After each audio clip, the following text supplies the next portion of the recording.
Hi, everybody. Welcome. Thank you so much for attending today's webinar, Practicing ABA in Utah Schools, a panel discussion. Your moderator today is Victoria Wills. Before I introduce Victoria, I just want to give a huge shout out and thank you to the Utah Association for Behavior Analysis for marketing and collaborating with us on this webinar. Just a few key reminders that there will be a question and answer session about 5 to 10 minutes at the end of the hour. So if you have a question you would want answered, please drop that in the chat box. Please remember to mute your sound throughout the whole presentation. And if you're comfortable, you are free to turn on your video. Like I mentioned, Victoria Wills will be moderating today's webinar. Victoria is a first-year PhD student in the school psychology program at the University of Utah. Victoria earned her bachelor's degree in psychology from Georgia State University in 2015. Since graduating, she has worked with children with developmental delays and behavioral challenges. In addition to obtaining her PhD, Victoria is currently working towards becoming a BCBA in hopes of continuing her behavioral work with students diagnosed with ASD. Welcome, Victoria. We are very excited to have you here today to moderate today's webinar. I'm going to go ahead and turn it over to you. Perfect. Thank you so much, Annie. I'm going to go ahead and get my slides pulled up so we can get going.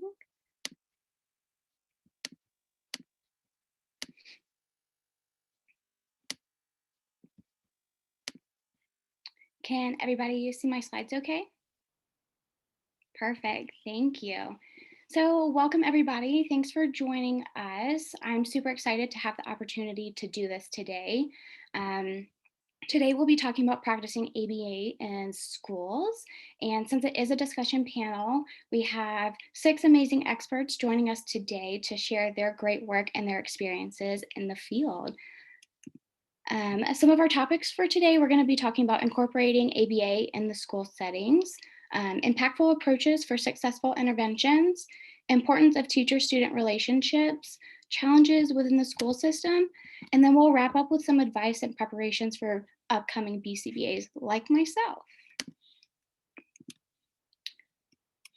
Okay, I would love to give a warm welcome to our 6 members today. If you all could unmute yourself and give a brief introduction of yourself, that would be great. Lorie, we'll go ahead and get started with you. Okay, I'm Lorie Coates, and I'm a very recent BCBA, and I work with Davis School District in the Special Programs Department. Wonderful, thank you. Jesse, you're up next. Hey, I'm Jesse Yarger, and I work in private practice, and I do some schools consultation and just a little bit here and there, and try to get as much variety and different experiences within ABA as possible. Perfect, welcome. Christine, you're next. Hi, thanks for having me, Victoria. My name is Christine Manning, and I am a private consultant for schools across the Wasatch Front primarily, and enjoy working with teachers and administrators with special education and behavioral challenges. Great, thanks for being here today. Molly, you're next. Hi, I'm Molly Poirier. I'm a BCBA, but I'm also a principal. I work at Spectrum Academy and run the STARS program, which is for kids with autism and cognitive learning disabilities. Great, thank you. Christian. I'm Christian Sabey. I worked in schools for a lot of years and realized that I had no idea what I was doing and went back to school to become a BCBA to try to figure that out. I actually took classes from Rob O'Neill and Tom Higbee, so it's good to see both of them. And right now I work at BYU in the special education department teaching classes on behavior management. Wonderful, thank you for being here. Last but not least, Rob. I'm Rob O'Neill. I'm from the Department of Special Education at one of those other universities here in the state of Utah, and I'm the coordinator for our BCBA program. Great, thank you for joining us today. Before we get into our discussion and move on with our questions, I just want to encourage those attending this webinar to share their thoughts, comments, and questions in the chat box. That way you guys can participate in the discussion as well. Wow. Okay, up first is going to be Lorie, and our question for you is, what is your approach for infusing ABA in a new setting such as a school? And while you guys are sharing your experiences and your thoughts, I'm going to stop sharing my screen so we can have a better picture of you as you're speaking. Excellent. I just read this question just a few minutes ago, so I haven't had a lot of time to think about it. And in Davis District, we're kind of on the edge of expanding the implementation and use of BCBAs and RBTs in our district, and it's pretty exciting. And we've barely started kind of infusing this year.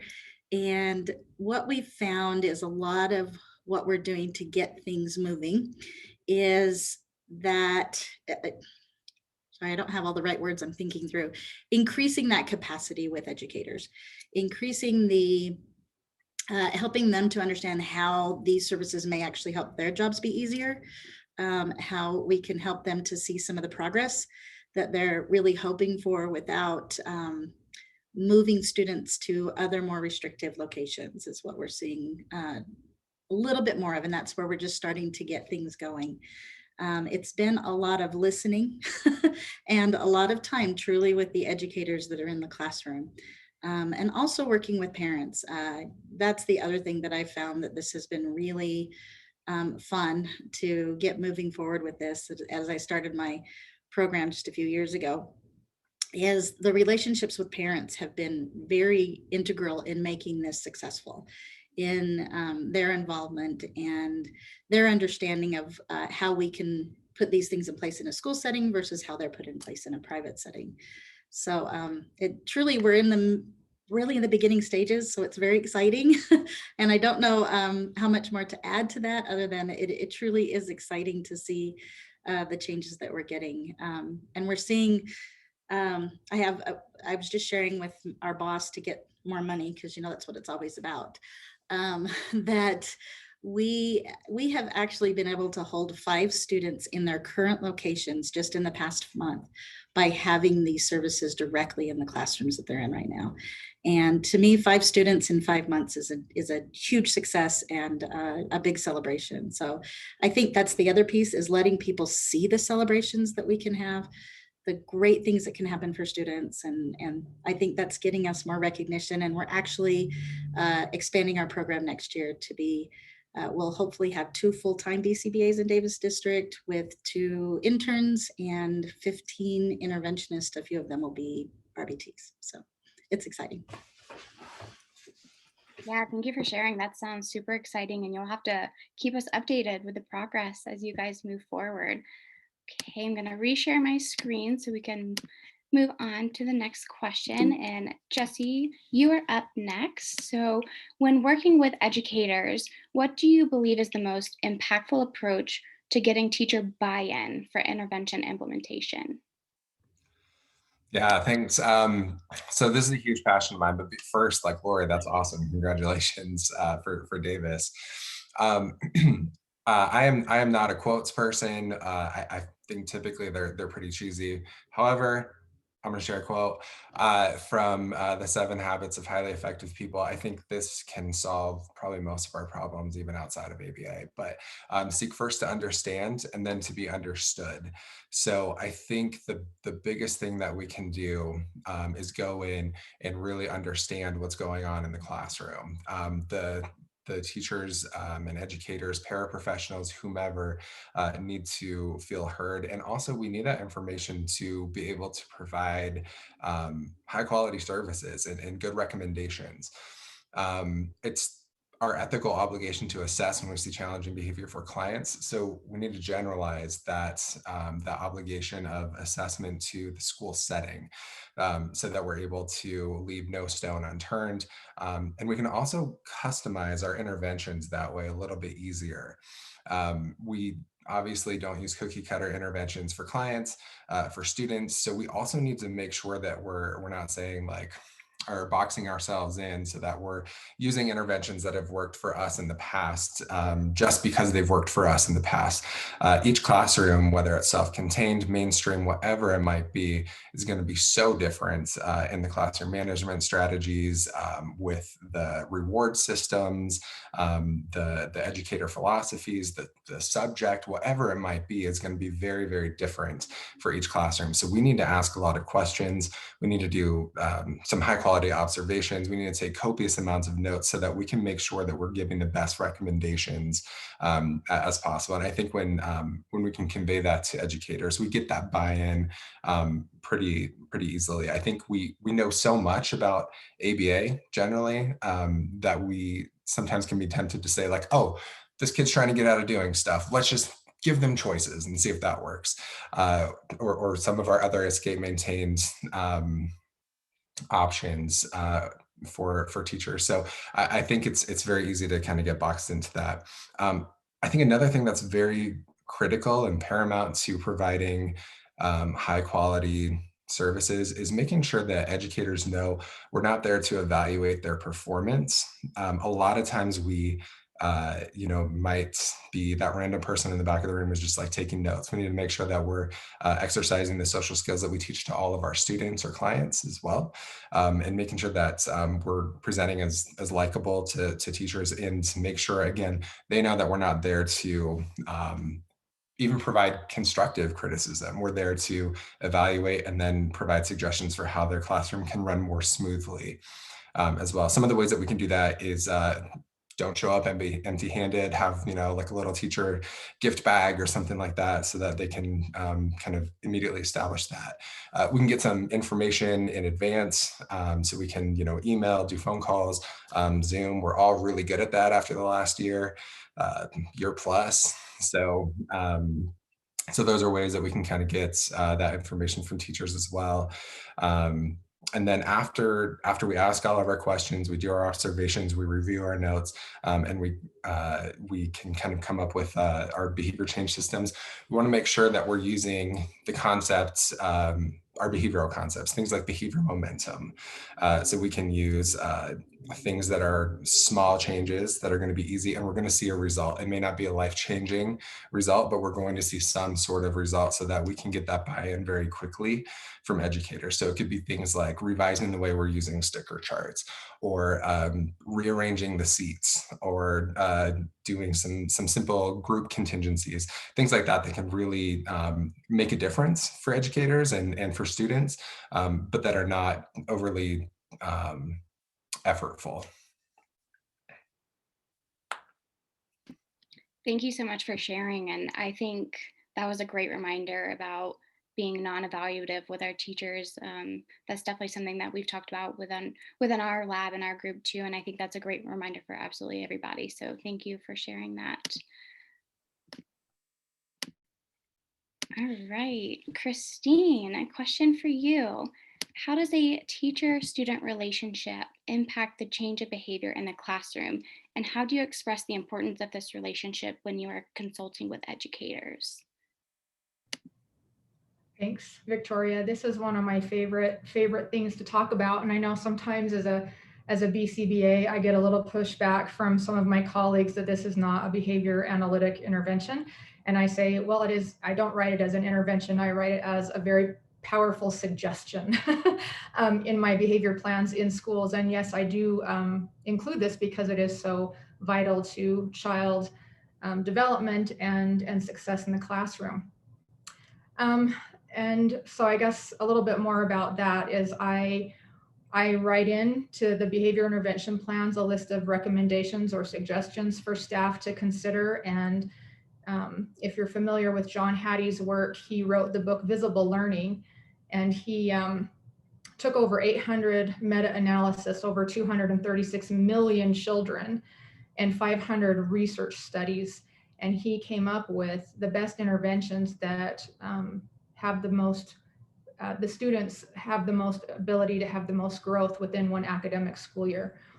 And he came up with what's called an effect size, what effect these interventions had on the student growth. And 0.4 is kind of the hinge on that. And I'm not going to get too scientific here, but the student-teacher relationship has an effect size of 0.74, and that is almost 2 years of academic growth within one academic school year for a student, just by changing the relationship.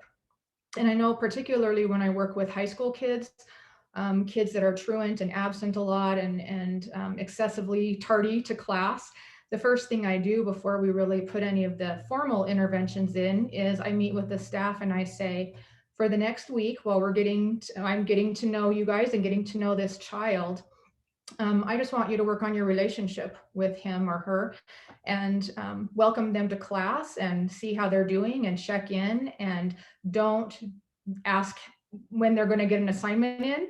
Don't tell them how many missing assignments they have. Don't remind them that they're late and that class starts at 2:10, not 2:20.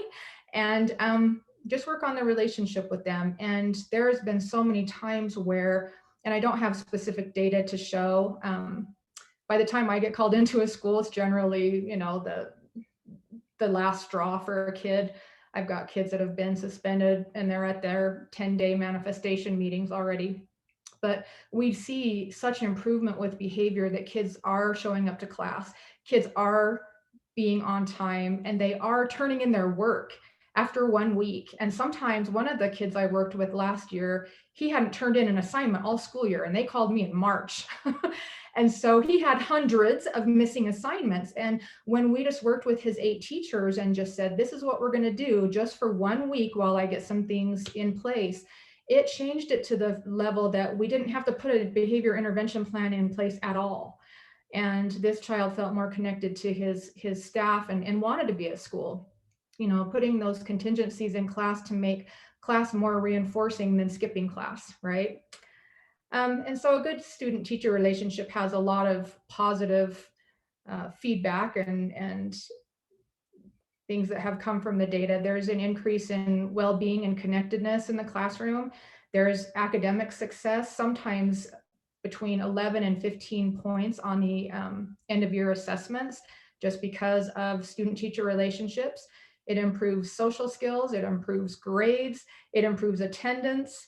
It reduces truancy and absenteeism and suspensions and expulsions. It just is so, that one intervention is such a huge effect on our kids. And I know sometimes we're more reinforced by the kids that are easy, right? That reinforce us. And I always tell the teachers, those are the kids that, you know, if you were absent for a week and you didn't have a replacement, they would be just fine. They would find the teacher manual and they would run class and they would get their assignments in. The kids that need the relationships are the harder kids that maybe aren't so nice or so easy to get along with. When you say hi to them in the hallway, they may grunt at you, right? But those are the kids that need our attention even more, as kind of those tier 2, tier 3 kind of kiddos. So there's a really good book called Significant 72 by Greg Wolcott, and it talks about how can we change our behaviors to affect that relationship with our students. And it talks about the first 3 days or 72 hours of the school year connecting, and they call it Connect Before Curriculum.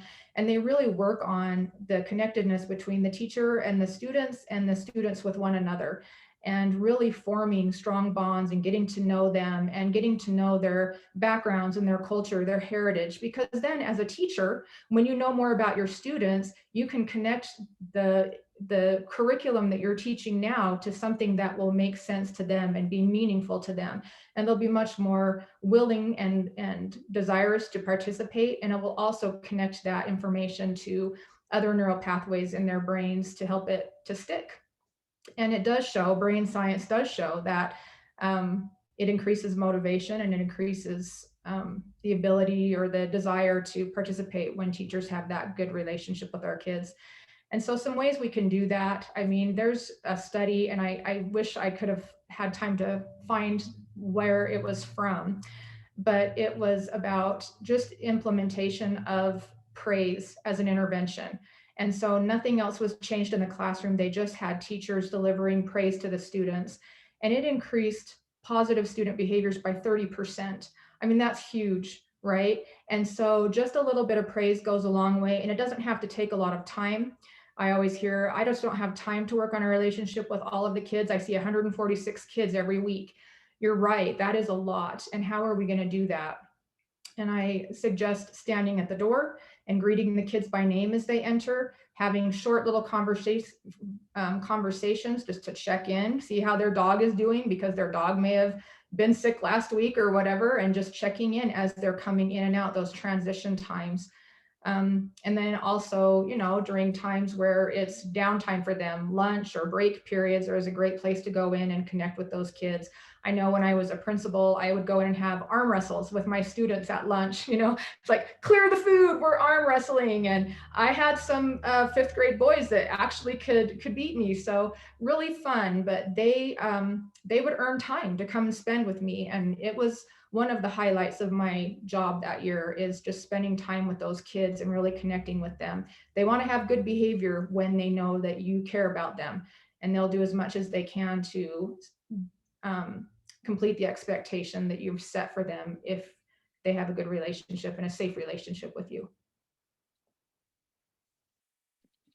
Perfect. Thank you so much for all of that input. And I think, again, another great reminder that connecting with your students doesn't have to be something elaborate. It can be something as simple as just greeting them when they walk in the door, which is so great. Christine, do you mind dropping in the chat the 2 books that you mentioned? That way everybody else can reference those if they're interested. I'm happy to. The one's a little expensive, but it's worth it.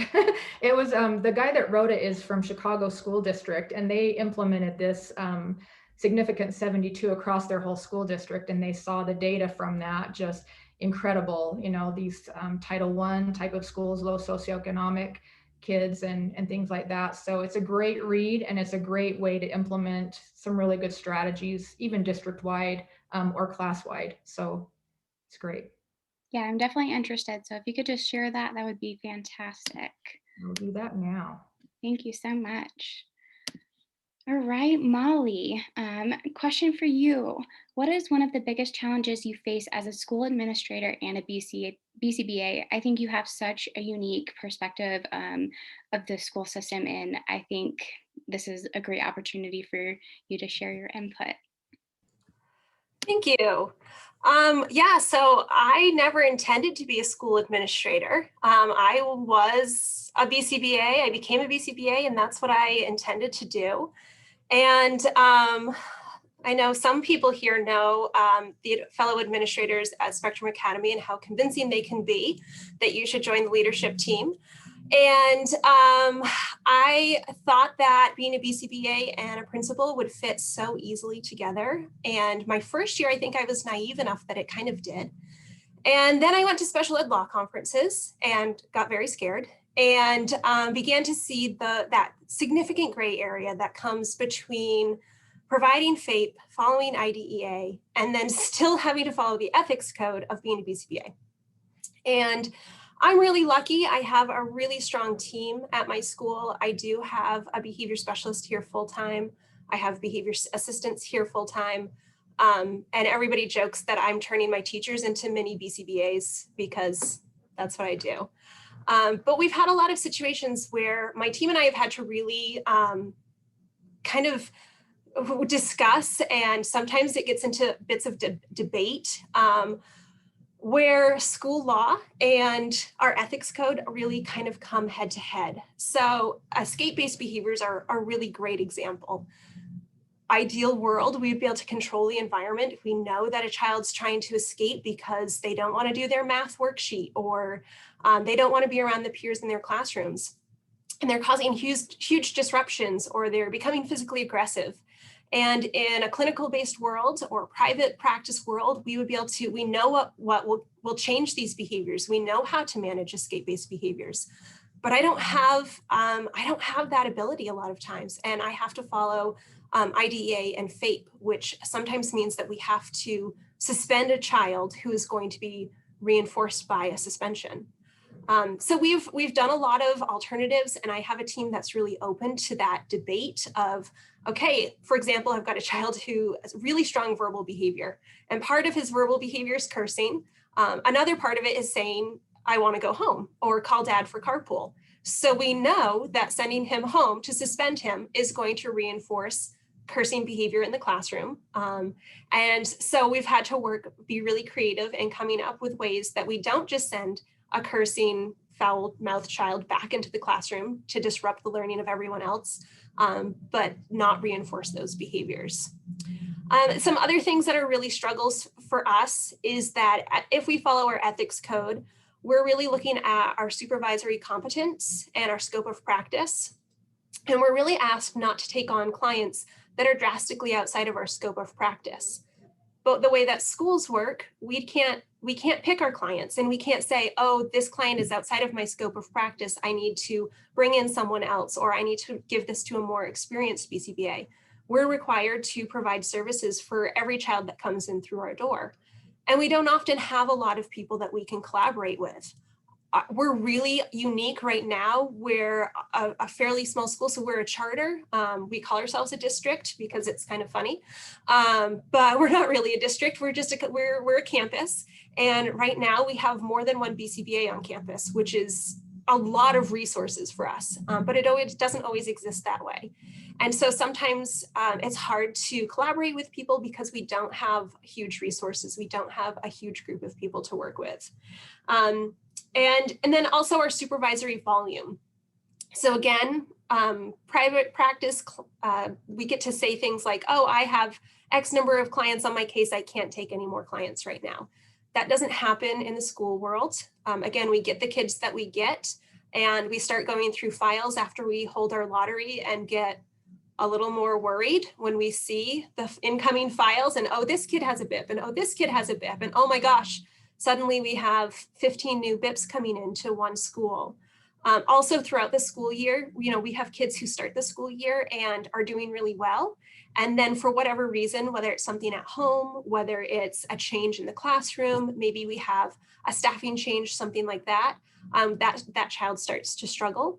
And so midway through the year, a child who's never needed a BIP before is suddenly showing some fairly aggressive behaviors, or fairly disruptive behaviors, and suddenly we have to add another BIP to our behavior specialist caseload. So those are kind of the things that we consistently struggle with over and over throughout the school year.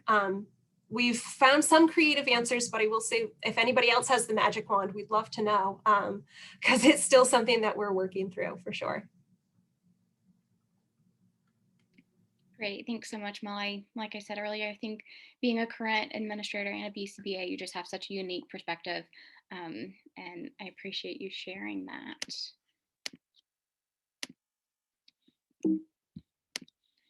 Right, Christian.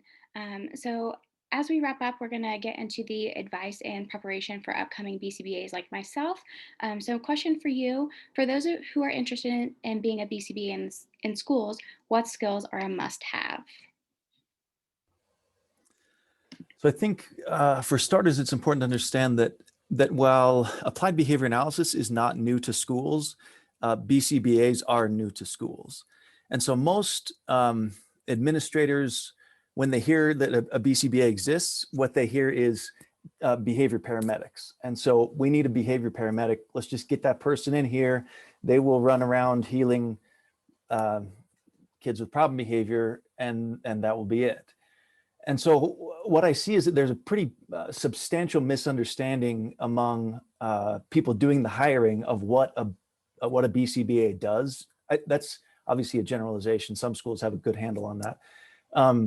So I think initially it's important to develop the skill of self-advocacy, to develop the skills to be able to sit down with the administrator and figure out what are the expectations here.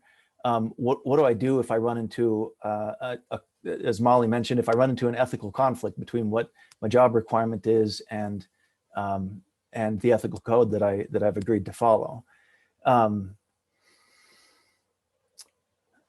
I think the other piece of that is figuring out like what is the line of authority here? Who is my actual boss?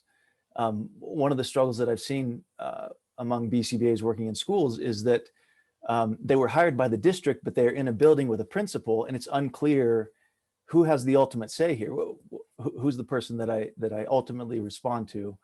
And so I think initially developing some of those self-advocacy skills to get a really clear handle on what is my job, what is it that you expect me to do, and how consistent is that with what it is that I'm actually able to do. So I think self-advocacy is probably a good place to start. Then I think the skill of translation. Many school personnel are on board with the concepts that you're describing, but the way that you do it matters. And so finding ways to talk about what it is that you want to do that are accessible, that aren't tied up in words that have negative connotations from the history of education or from previous, previous aversive interactions with behavior analytic types. So learning to translate what we are saying into language that is accessible and palatable to the people that you're working with. Then I think collaboration is the other skill, the soft skill kind of stuff. You will inevitably be working on multidisciplinary teams with school psychologists, speech pathologists, administrators, school counselors, school social workers, all of whom have different views of the world and all of whom are pursuing what they believe to be is best for the student according to their training and their profession. And so there's a lot of potential to bump into people in that setup. So learning to collaborate is critically important. And I think some of that goes back to what Jesse was talking about, learning to ask the question, doing some perspective taking and asking the question, what must this be like for the school psychologist or the speech pathologist or the parent? I think that's a critical skill to be able to understand what the situation is like for the other professionals in the room. I think developing coaching skills is important in order to not become the behavior paramedic where your job is to solve all the behavior problems. You need to be able to work with the teachers, the school psychologists, the paraprofessionals, and provide useful coaching so that they can implement strategies with fidelity. So developing your coaching skills is important. And then I think well, I guess there are probably two other skills. The other skill is learning to identify the contingencies that are operating in the lives of the adults in the building. We're good at identifying contingencies for the kids in the building, and that's fine. For most of us, changing kid behavior is the easy part.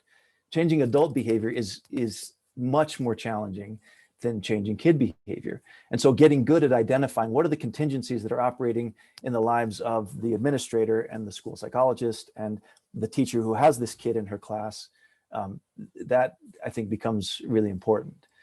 And then the last skill is sort of along the lines of what you might call like implementation science or positive behavior support. If we can start to build systems that support appropriate behavior, then we do less running around putting out fires. And so I think developing your skill set around systems level implementation is really critical to working in schools. And it's just a well established and widely adopted approach in a school setting. Yeah, I think those are some useful skills to get you started. Yeah, that was great. Extremely helpful. As I'm continuing with my training, I'll be sure to bug you for some more skills that are needed because that was extremely helpful. All right, last but not least, Rob, as a trainer, what do you do to ensure that your students or supervisees are prepared for a school setting versus a clinical setting? Great to see so many familiar faces and names. So some of you probably heard just about everything I have to say already, but so hopefully it's not too repetitive. Obviously, a lot of the things I think that the preceding folks have talked about kind of tie into this question in various ways. So I'll try to just either maybe highlight those or refer back to them slightly and talk about a few other things. It's an interesting question to me. Partly several years ago, I was approached by a group of folks from the community who asked if we could set up separate tracks in our BCBA program, one for people going into school settings, one going into more clinical agency type stuff. The answer to that, unfortunately, was no, because we didn't have the resources or the capacity to do that. So that also brings to mind the critical importance of the supervision that people receive. So it's not just the coursework they take with us and other experiences, but it's going to be what kinds of experiences they're getting in whichever types of settings they happen to be working in. So that's really important. So some of the potential, and the other thing, I think somebody mentioned perspectives. So if you are an employee of a school district versus an outside consultant being brought in to do stuff, I think that can make a major difference in, how you might operate. So sometimes I think those perspectives will also inform some of the differences in how people operate. So some of the questions people have touched on, like Molly, legal kinds of things, who's responsible for what, who's liable for what, if something maybe goes awry and so forth, are all things that have to be dealt with, depending on your role and who you're working for, as Christian alluded to, and so forth. So, and all this also comes under the ethical umbrella, as Molly pointed out as well. So the other legal stuff that people might need to know for schools are obviously things like IEPs and stuff like that, and how those processes work, who's responsible for what, and record keeping and that kinds of stuff that may be somewhat different than in a more clinical or agency type setting. The other thing that is probably a pretty clear difference that most of us are familiar with is that a lot of people doing home and center-based work are often maybe working in a one-on-one kind of format with a client or a student. Whereas in the schools, that's probably much less typical. So you're going to be dealing with small groups, and in some cases, even somewhat larger groups. And so I think when we talk about things in our coursework, we have to try to make sure that people have skills that will work on those different levels. So it's one thing to work one-on-one with a kid, but when you have to manage 3 or 4 or 5 or 10 kids in a group context, what are effective strategies to implement as part of that process? And obviously, we don't have time to talk a lot about that at this point. So the other thing that popped into my mind was depending on, again, the context. So if you are doing, say, a lot of in-home work, obviously the amount of interaction and engagement you have with parents and families is going to be different. It's not that we don't have a lot of engagement with parents in school settings, but if you're in somebody's home on multiple times a week, you're gonna need some good skills about how to engage with parents, engage with families. Some of the things Jesse was saying about how do you get them on board, about being willing to try out different kinds of interventions and strategies. So those kinds of skills might be somewhat more critical for folks who are going to have a lot more day-to-day interaction with parents and families as part of the process. And I also thought a little bit about data collection and analysis. As behavior analysts, we all try to do that in whatever setting that we're working in. But again, I think depending on the context sometimes, so if you're doing a lot of one-on-one work in a home or center-based kind of scenario, you may have somewhat more ability to collect data more regularly and more consistently and review that data and go through the database decision-making process. In the schools, obviously, we're responsible for that when it comes to monitoring goals on the IEP and things of that nature, but we may not be quite as involved on as consistent a basis in the data collection process. So, we need to be doing enough of it to make it functional and worthwhile so we can assess the effects of what we're doing, but there may be some differences in the way that process looks and how it functions in different types of settings. So we talk a lot about strategies, how to make it as functional but as easy as possible for folks to collect and use data, because that is oftentimes a big stumbling block in a lot of scenarios to try to figure out how to help people figure out strategies to both do their teaching function, but also collect data and things of that nature. So So those were some of the main things that popped in my head as I was thinking about some of the differences between folks in different settings. I think part of our challenge is, and some of you have heard me say this before, I think the BCBA is sort of a unique, oops, there's my timer, is somewhat of a unique scenario in that we expect people coming out often, even though we have things like the scope of practice and so on and so forth. But somebody coming out as a BCBA could potentially work with a really broad range of clients, students, settings, and so on and so forth. But their experience that they had might actually be somewhat more narrowly focused. And so I think those issues are important to communicate to folks in programs to say, you know, if the only experience you've had is doing discrete trial training with kids on the spectrum in home settings, you probably are not prepared to go work in a, you know, facility working with elderly patients or something like that. And so not that you can't acquire those skills at some point to do those kinds of things, but just thinking about not being overly broad about what that sort of scope of practice might be. So I will stop talking. That was great, Rob. Thanks so much for sharing. Before we move into our question and answer session, I just want to give all of our speakers a big round of applause. Thank you so much for taking the time to speak with us today and share your experiences. It's all been really, really great. And I look forward to hopefully connecting with you all further and learning more from you as I move through my training. So again, thank you so, so much. And if anybody has any questions that they're willing to ask, be brave, unmute yourself, or you can also drop a question in the chat and we will help facilitate that as well. This is Lorie. I just wanted to add one more thing as I was listening to everybody and started thinking about things that we've experienced here. One of the biggest things that I feel like we can do as BCBAs in the schools with that relationship building and getting that going is not to go in and just observe and give ideas, but actually stop and work with the kids. Teachers really appreciate that.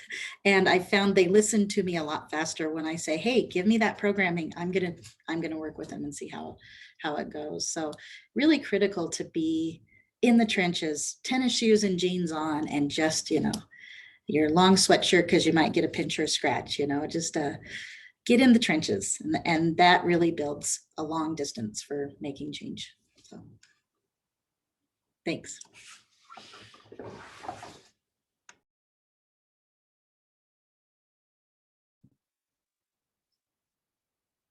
Thank you. So just like what Victoria mentioned, this is the question and answer session of the webinar.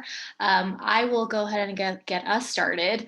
As part of the RSVP, the registration link, we did have a question come through. So I'll go ahead and ask a question from Sarah Daniels. What is the best use of a BCBA in a school setting?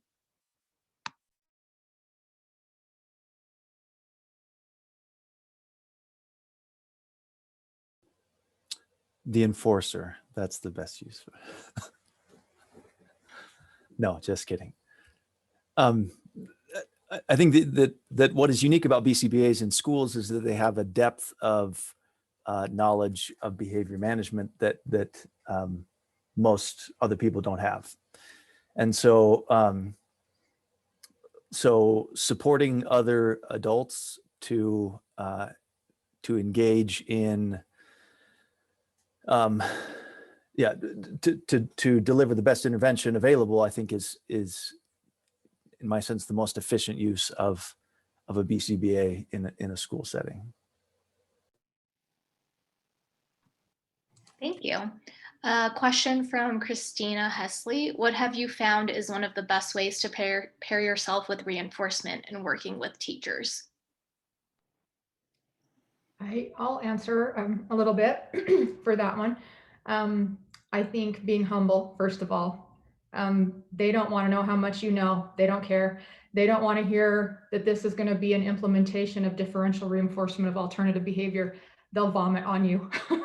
And I've been told several times, like, we don't want to know your BCBA stuff, you know, and I've been a special ed teacher and a principal of a special education school, and they're overwhelmed with what they have to know already.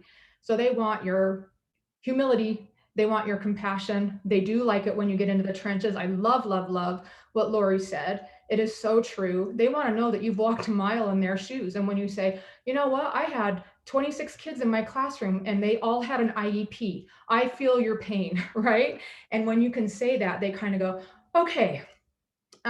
Every time I go in to observe a kid, I make sure that the teacher knows that I'm coming and that I've already paired with them prior to going in by just putting a happy face at the end of my email. I'm so thrilled to come in and be in your class. I heard you're an amazing teacher.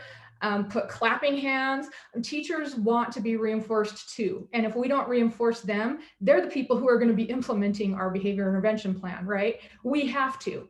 I always take a little notebook or a little sticky pad note with me that just says, I love the way you provided so many praise statements to the kids. That was amazing. Or I love the way you redirected the neighbor of this child that was having problem behavior. And then when he started having good behavior because you praised the neighbor, you praised him, right? And so those kind of things. And then I'll give a gift. And I'll tell you one of the most interesting things, but there was a teacher I was working with quite a bit.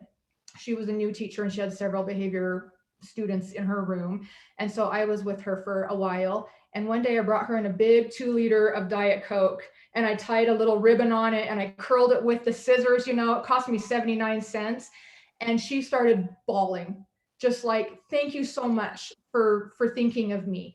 And I think she drank the whole 2 liters before we left the school building that day. However, it's like, reinforce your teachers and love your teachers and be willing to work with, you need them on your team. Thank you, Christine. A question from Hillary Jensen. I am a BCBA for a private company and have a few clients whose main problem behaviors occur at school. Besides attending IEP meetings and conducting the FAI with their teachers, I've had a hard time helping these children at school because of district or insurance protocols which prohibit me from going to the child's school for direct observation. I've also had a hard time getting in contact with the other teachers or professionals on their IEP teams to try to collaborate. Does anyone have advice for how I can help my clients at school? So I feel like I can touch on this one as I'm sometimes the one who prevents people from coming into schools. We do have to be really careful as a school to make sure that, again, there's so much legal and liability that can happen when you've got a child who's got some really strong behaviors. So the big thing is trying to find someone who you can connect with. Maybe it's the teacher, maybe you need to reach out a little bit more to that teacher and try to help them understand your goal is to make their life easier. I think when we let teachers know, yes, I'm here to help the kid, but I'm actually really going to be helping you because your day-to-day life will be easier, they jump on board a little bit more. We've gotten pretty creative, especially I think this year where we haven't had as much face-to-face contact with outside people. Talk to the teacher or talk to the administrator and see if you can do things like Zoom in. Can you have a video? Can the family sign a release, or is there some way to get a release that the behavior could be videotaped in a private way and shared with you and then deleted? Try to get really creative with how you can actually do those observations without being in the physical building, and see if that will be something that the school's open to. I'm pretty open to letting BCBAs in my school as long as you're effective and follow our policies. I let people in because, well, I happen to really like BCBAs, but I know a lot of school administrators don't so much. So you may have to develop a relationship with a school administrator as well before you're able to come into the classroom or get that permission to videotape. But try to be creative, try to reach out and see if you can even get the teacher to do, teachers actually do really good observations. See if they can do some of those observations for you. See if you can send in a really detailed behavior checklist or some sort of FBA sheet that they can take really good data on. And again, like Christine was saying, be really nice to teachers and they'll do a lot for you. I'd like to jump in from Davis District because we've had a lot of consternation over this issue, I know, in our schools. And one thing that I've really found to be the difference too is communicating well what your role is as you want to come in and observe. In Davis, what we understood from a lot of private providers, at least that's what we understood, whether that was legit or not, was they wanted to come in and provide services in the school, which that is where the legal liability gets a lot more yucky. And so, noting that I just need to observe so I can see what it is that's happening in the school so that I can be helpful. I think schools are a little more open to those observations if they understand what the purpose of it is and that it's not evaluative of the teacher or any of that. And in Davis, we actually have a standard release for these types of observations. So connecting with that IEP case manager, which is usually the special ed teacher, would be a good way to start that. But being sure that you really communicate what you feel your role is in coming in to observe, that helps to smooth that out a little bit. But that was one of the things we ran into is a lot of people thought that the private providers were wanting to provide their services within our buildings, which we couldn't do. Thank you. I have a question from Christina. When working in high schools and middle schools, when your student moves across multiple teachers, how do you ensure their plan is being implemented with integrity across teachers and settings?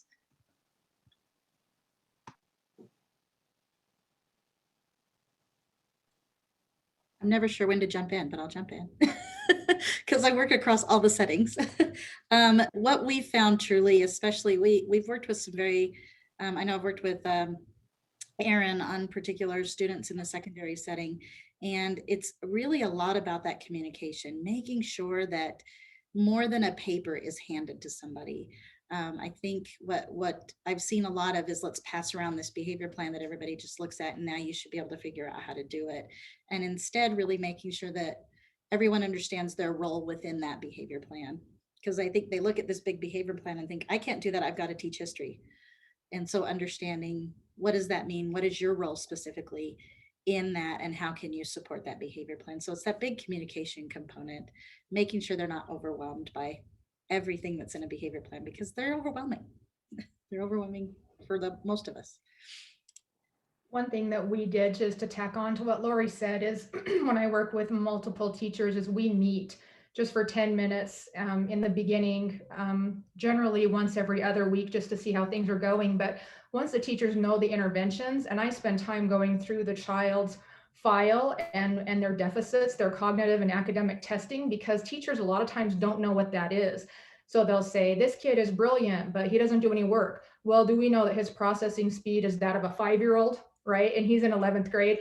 So when teachers really sit down and hear about the kid, then they're much more on board with, oh, this child does need this intervention. I thought he was just being, non-compliant, unquote. So meeting that way, and it also gives teachers the ability to help each other. And so I want to back out as soon as I can, right? And so I get in and I teach the interventions, I teach them about the child. We collaborate a lot in the beginning. And then what happens is we continue to meet generally for 10 minutes between like their lunch hour or right after school. And then they start collaborating with each other. Well, this kid never does that in my class. Well, what are you doing? Oh my gosh, he wants to color a Pokemon picture. Oh my gosh, then guess what? 7 other teachers know, like, this kid wants to color a Pokemon picture. It's very reinforcing to him, or whatever. I know that's really simplified, but what we want to do as BCBAs is train them to be able to do the job without us, right? And that's a good BCBA, to work yourself right out of a job. And once you teach those teachers, I consult with one school, it's the 3rd year that they have consulted with me. And they said, we haven't had a bill from you. And I said, you haven't had me work for you. You guys don't need me anymore. You guys know all of this. And they're brilliant and wonderful. And there's been little turnover in their special ed department. So they've had some really good coaching and training for 2 years from me. And this 3rd year is just kind of as needed. So it's been really awesome to see that here's how we do things and then letting go of those reins gradually so that they can have sustainability in their own buildings and classrooms. The other thing I was just going to mention, in some situations we've had some success with, and it depends to some extent on the capacities of the students, but and it comes under maybe sort of like self-management as well. So trying to teach the kids ways to recruit, attention, praise, information from the teachers. So when they're going around to different people, it's not just totally incumbent on the teachers to sort of be doing things, but we're also trying to teach the kids to, usually again in some kind of self-management type of approach, to say, oh, I have to go up and show the teacher the work I did, or I have to show it to her and say, what do you think, and get some kind of feedback and that kind of thing. So sometimes some of those simple strategies on the part of the kids can help provide some continuity across settings as well. Another simple strategy that there's some research, it's limited research, but it's good research demonstrating that when you give adults a choice in terms of interventions, they tend to implement with greater fidelity. And so as you're developing the plan for the kid, identifying a range of interventions that would all serve the same purpose and allowing the teacher to choose which intervention they'd like to do, you get better implementation when they are able to choose what it is that they're doing. Thank you. And we'll end with one last question. Given that clip charts are not evidence-based, but widely used in school settings, how do you work with teachers that are attached to their clip charts?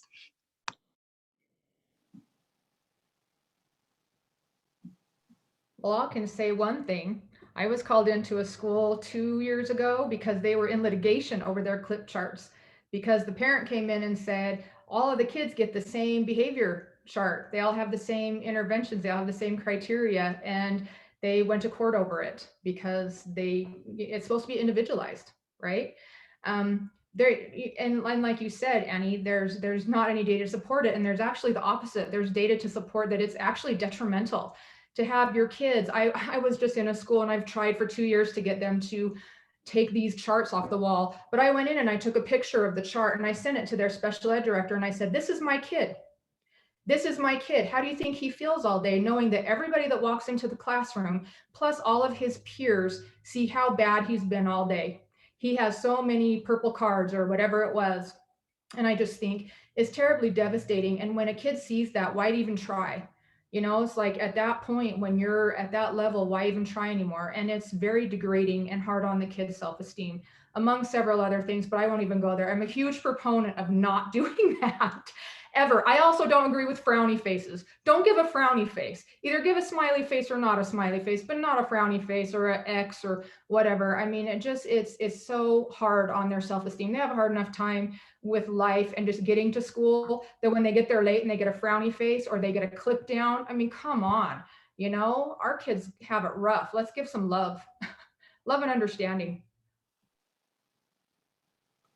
And I don't know if it was on the national pbis.org site, but somewhere somebody sent me a kind of short summary article talking about exactly what Christine is saying. What are some of the arguments against clip charts and alternatives and so forth? So you could probably do some Googling and come up with some of those materials and use them to pass to people who might have questions about that. So we don't use clip charts in my school. We've replaced I did have teachers who started who thought clip charts were appropriate and tried to use them. We've replaced them all with token economies. So every child has a token economy, and our building is the STARS building. So they get stars for doing the right things. So it's individualized. No other child can see how many stars. Sometimes it's smiley faces. I do let teachers choose what they use for their token economies. And I think giving them that concrete trade out, you can't use a clip chart, but here's something that you can make cute. They have made them adorable. They change them every year. Sometimes they have dinosaurs on them. Sometimes they have unicorns. It gives them a concrete evidence-based method that they can reinforce behavior with. And it's the amount of positive talk and praise that goes on in my classrooms is just heartwarming, because everybody's always looking to point out what the child is doing well. And it works really well. And we have 93 kids who are on 93 token economies. So it can be super individualized. So maybe one quick strategy to help with what Molly just talked about. I think when you walk into a class and you see a clip chart and you say, "Oh, clip charts are bad. You need to stop doing clip charts." Teachers are like, "And remind me of your name again." So a different approach might be to come in and you see the clip chart, and then you think to yourself, what is the nearest evidence-based practice to this clip chart? And then say, this is an interesting approach here. What if we tweaked it a little bit this way? And we take what they're familiar with, and then we shift it toward an evidence-based practice, so that what they're doing is no longer the clip chart thing, but they have a better approach to use. Then the message isn't you're getting it wrong. The message is, I like what you're doing. Let's adjust this a little bit. And that's a little more palatable, I think. Thank you, everybody, so much for your insight. And with that concludes our webinar for today. Again, a big round of applause and thank you to all of our panel speakers and Victoria for moderating today's webinar, and also UTTEC for making this happen. This presentation is being recorded and will be published to the UTTEC Lab website, which you can access by entering www.u-tteclab.com. Again, thank you so much for attending.